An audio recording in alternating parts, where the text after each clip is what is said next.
Hello everyone.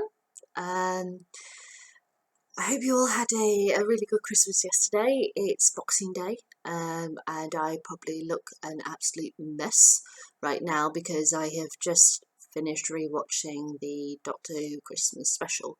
Um, I saw it yesterday when it aired at my mum and dad's house, and I bawled my eyes out. And I have just watched it again and have bawled my eyes out. Um, because the absolutely lovely Stephen Moffat has caused us to say goodbye to a character who we in the fandom very, very, very much love. And her name is River Song. Lovely Alex Kingston. We're not going to be seeing her again. I'm so devastated right now. Um, it, for those of you who don't watch the show, I will be shutting up about the show in a minute, but I just have to let this out first of all. We first met River Song when she came to the library where she encountered the Doctor in Series 4. We had never met her before, but she had already met the Doctor many, many, many, many times, because her past is his future. They're both time travellers, but they kind of meet up at different points in each other's timeline. So they have diaries to sync their diaries to be able to figure out where they are. But when we first meet her, Doctor's never met her before, and it really upsets her. And sadly, that is her end of her story. And so whenever we picked up, well, we've met up with her during the course of the past 7 years. I can't believe it's 7 years. It's been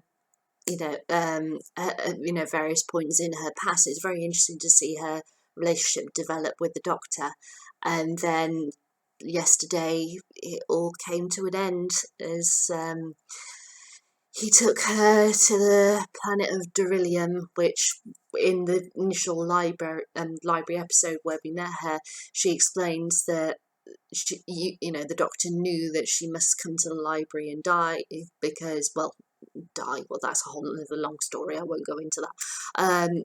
Because she said, you turned up on my doorstep, you took me with a new face and a new suit, you took me to Beryllium, you cried, you gave me a screwdriver and such, and you're like, oh, when you hear this story initially read by Alex Kingston in the episode, it's really, really moving and it really sticks with you. And for the past 7 years, we've been dreading the event where we would see that day in Beryllium, and finally it came yesterday.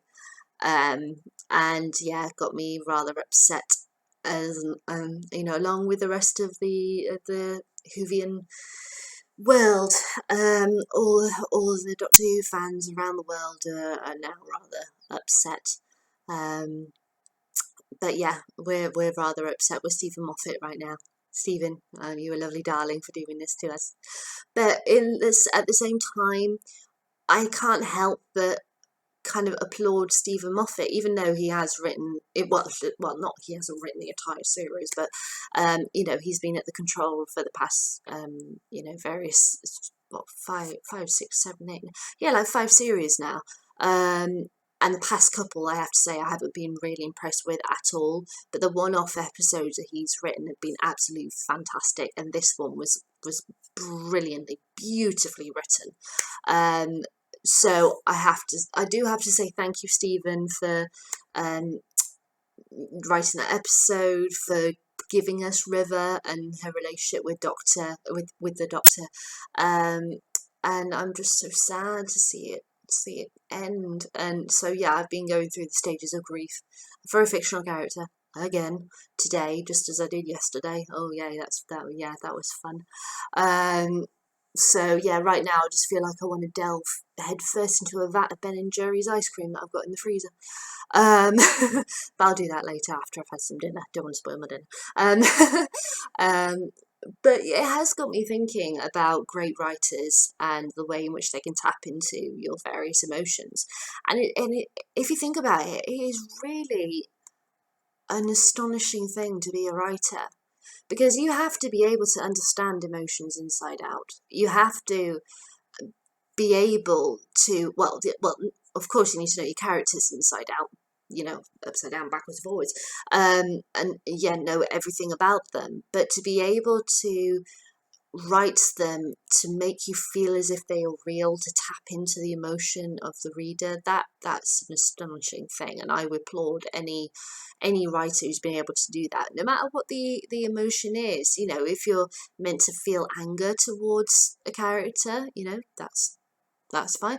If you're meant to feel, scared about a situation or sad, um, whatever it is, if you are able to emotionally connect to a text, um, whether it's TV, film, or for me, especially for book, that's an amazing achievement by the writer, and they should be applauded for that. You know, that takes a hell of a lot to do, and yeah, I think you're all amazing out there, all the authors in the world who have been able to do that. I mean, obviously there are some authors who I don't get along with, um, so I've found over the years, for example, I cannot read the Twilight novels. Tried to read the first one, end up throwing the book across the room. I've never done that before, because I couldn't stand Bella. I just thought, for God's sake, girl, stop whining, just stop it. You're really irritating the heck out of me. But there's various other it could just be, for me, it was just a case of I just couldn't connect with the character. That's something that's very important for me, particularly. If I don't connect with a character, I can't see them as being real people. Um, but I have to enter a book, which is a new universe, seeing the characters as people. I don't know if that's just me or if other people feel that way as well. I have to feel that they are real in order to believe the story is true. Um, and so it will live with, when you get those books that are absolutely astonishing, they stick with you, they live with you in your soul. Like they say, books that every generation will read. Like there's all the classics, like you have like Little Women, The Railway Children, and more recently like the Harry Potter books. They okay, the Roald Dahl books. These are books that every generation will read. And they're absolutely astonishing because they've been able to express themselves in such a beautiful way, um, and they will live with us forever. And yeah, so I have to connect with each of the characters in order to make me live in the universe of the book. I feel like the book is a real world, you know, and I'm having a holiday. I'm spending a bit of time in that world, and I may come back again. It's my equivalent of going on holiday to a different country. Let's read a different book. Well, I don't know what that says about me, but that's how I feel. I feel, you know, the that kind of writers are, the gatekeepers for the universe, and you're the person who's decided to go through the gate, as it were. Yeah, I don't know why I've kind of gone off on a tangent, haven't I? It's because my brain's all over the place, and maybe I should stop right there for the time being and pick this up when I'm in a bit more of a better emotional state or something. Um, but yeah, I have to say, I just want to, just because of what I'm feeling right now and everything, for anybody who has published something, or anybody who hasn't, become published, but they do kind of writing as a hobby or whatever, and if you can do that, you're awesome, you're brilliant. And obviously there were going to be some there books that I didn't get along with, like I said, and that other people did, but that doesn't mean that the writer is a bad writer. It's just a case of I couldn't connect to it, but somebody else could connect to it. So every single author out there is really good at what they do. I know some people probably argue with me this. If you want to argue with me, let me know. Give me a thumbs up or a thumbs down. Send me a comment, whatever. or a message. But yeah, I think you're absolutely brilliant if you write stories, and you should be really applauded and be really proud of yourself for what you do. Um, you know, I know if I if I ever were to get published, I would be absolutely astonished first and foremost, and be absolutely over the moon with that. That yeah, I think you all should be applauded for what you do, for the stuff that you have to be able to go through in order make to make a world, and to be able for people to understand it and tap into their emotions and have it be something that they will love forever. You know, I think you're all great, and especially people like on fan fiction websites.